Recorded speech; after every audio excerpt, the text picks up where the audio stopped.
All right, so buckle up, because today we are diving deep into the Patty Hearst kidnapping. Oh, yeah. This one is a wild ride. It really is, and to set the scene, we're going back to 1974 in Berkeley, California.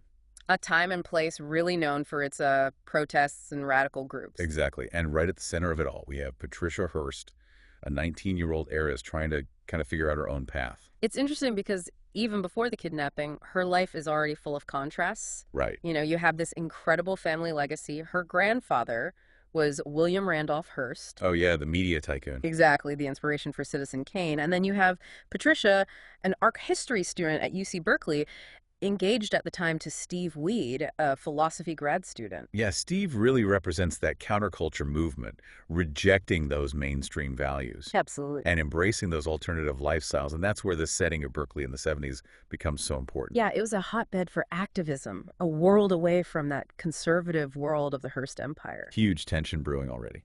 Absolutely. And even beyond the clash between Patricia and her family's world, there's this rebellious streak that we see in her even as a child. Oh, really? Yeah, there's this anecdote about her telling a nun to go to hell in Catholic school. Whoa, okay. That's a statement. Yeah, it is. It really speaks to a deeper defiance that would later become a major factor in all of this. This wasn't just a simple case of a young woman rebelling against her parents. Right. This was something more. Yeah, a stronger, independent spirit. Exactly. And then you add in her relationship with her mother, Catherine. Oh, yeah, Catherine was a devout Catholic. And she strongly disapproved of Steve and the choices that Patricia was making. It really highlights that generational clash. Yeah. And it wasn't even just about Steve as a person. It was about what he represented to Catherine, a total rejection of our values. And it all kind of explodes during this very awkward engagement photo shoot at the Hearst family mansion. Oh, yeah. Patricia refuses to make Steve shave his mustache. Yeah. They argue about his clothes. So much tension. It's a mini rebellion, right? Yeah, it really is. And what's interesting about that photo shoot is that it wasn't just your typical mother-daughter disagreement. Right. The location itself, that Hearst mansion, it symbolizes everything that Patricia's trying to break free from. Totally. And her refusal to conform to those expectations, it's like foreshadowing what's to come. Absolutely. But before we get to the actual kidnapping, we have to talk about the group behind it all. The SLA, The Symbionese Liberation Army. led by an escaped convict named Donald DeFries, who took the name Cinque Mentume. Okay.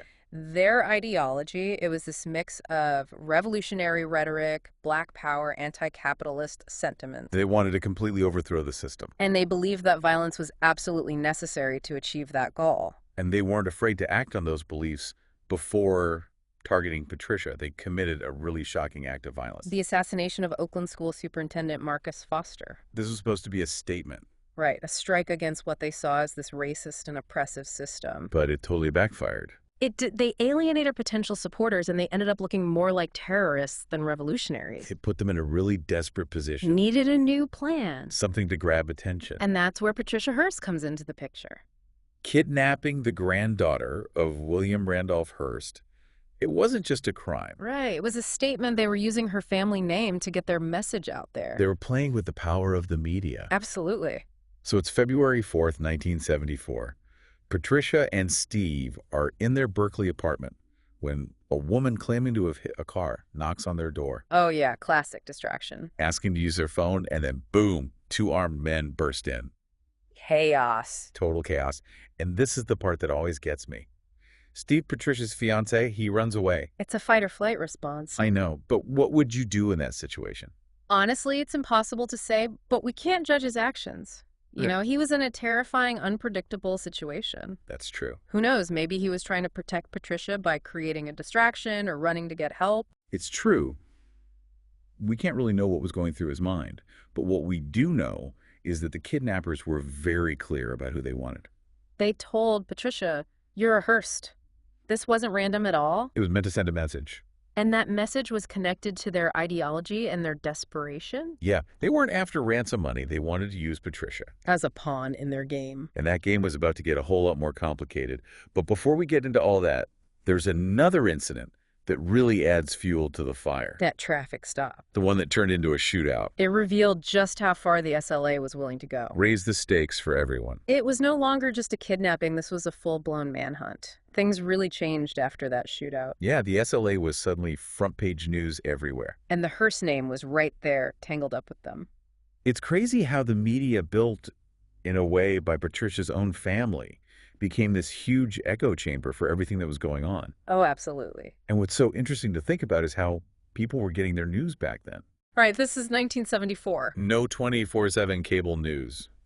No internet, just newspapers, radio, and those evening news shows.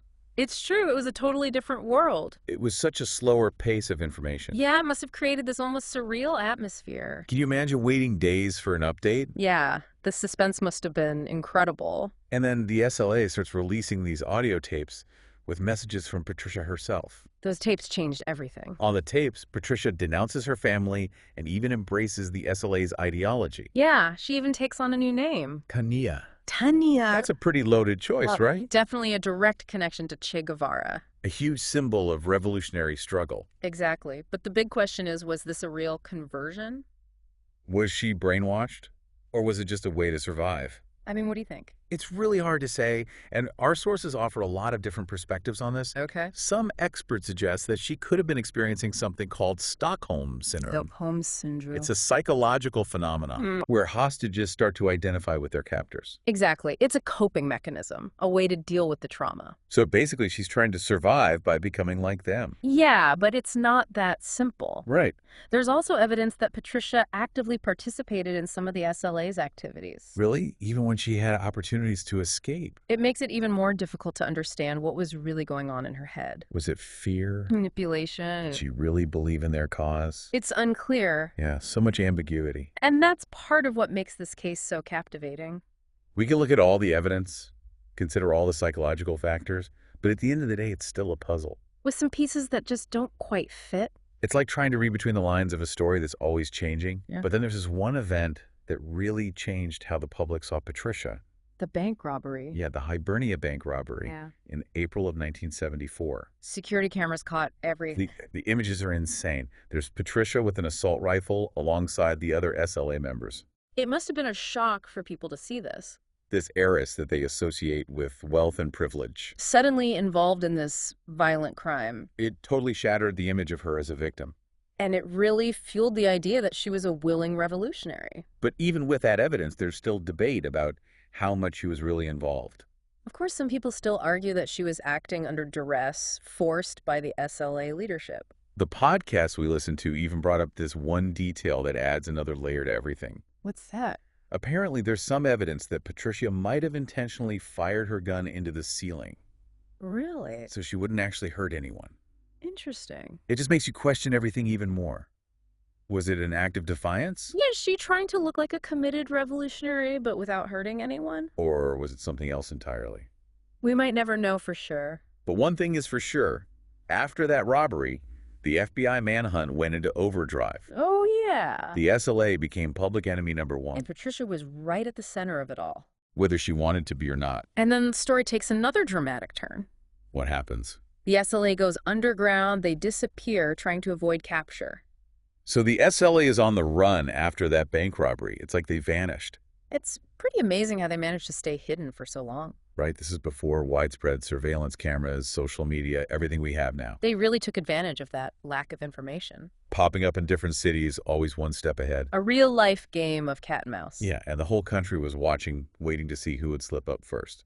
But they couldn't last forever. No. In May of 1975, the FBI finally cornered them in Los Angeles. That standoff was intense. It was a violent end to the SLA's run. 6 members, including Sink, died in the shootout and the fire that followed. A lot of those images were broadcast live on TV, too. Wow. A powerful moment, for sure. The reality of it all, hitting homes across America. But there was one crucial person missing from that final scene. Patricia.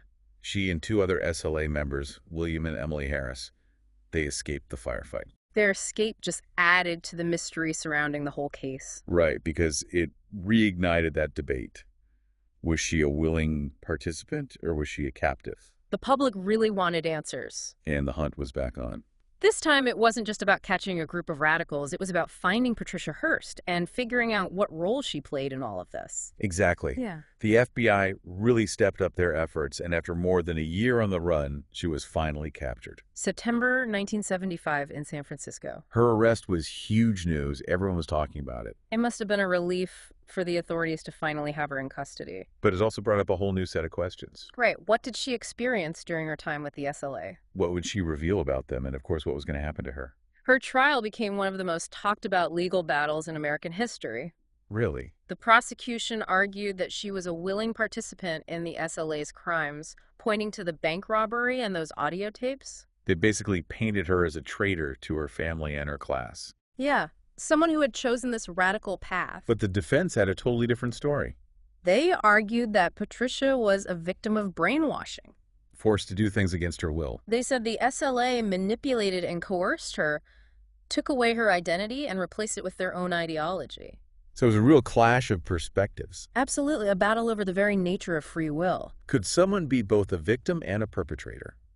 That's the question the jury had to wrestle with. It must have been intense. It was the whole country was watching. And after weeks of testimony and deliberation, they reached a decision. Guilty. Patricia Hearst was convicted of bank robbery and sentenced to 35 years in prison. A lot of people were shocked by that sentence. 35 years for a young woman who many believed was a victim of circumstance. It really divided people. Some felt it was justice served, while others thought it was a complete miscarriage of justice. It's a case that people still debate to this day. Was she a pawn, a rebel, a criminal, or maybe all of those things? We may never know for sure, and that's what makes the Patty Hearst kidnapping so fascinating. Yeah, it forces us to think about the gray areas of human behavior, the power of ideology, and how trauma can shape us. What are your thoughts on all this? Did anything surprise you? What stands out to me is the mystery of Patricia's true motivations. We can analyze everything, but we're still left with so many questions. And that's okay. Sometimes the most captivating stories are the ones that don't have easy answers, the ones that stay with us long after they're over. That's a good point. The Patty Hearst saga is definitely a reminder that we're all complex and full of contradictions. It's a story about privilege, radicalism, ideology, and how the media can influence us. A story that still resonates today. Absolutely, forcing us to confront uncomfortable truths about ourselves and the world we live in. Well, after this deep dive into the Patty Hearst kidnapping, here's something to think about. If you were on that jury, how would you have judged Patricia Hearst?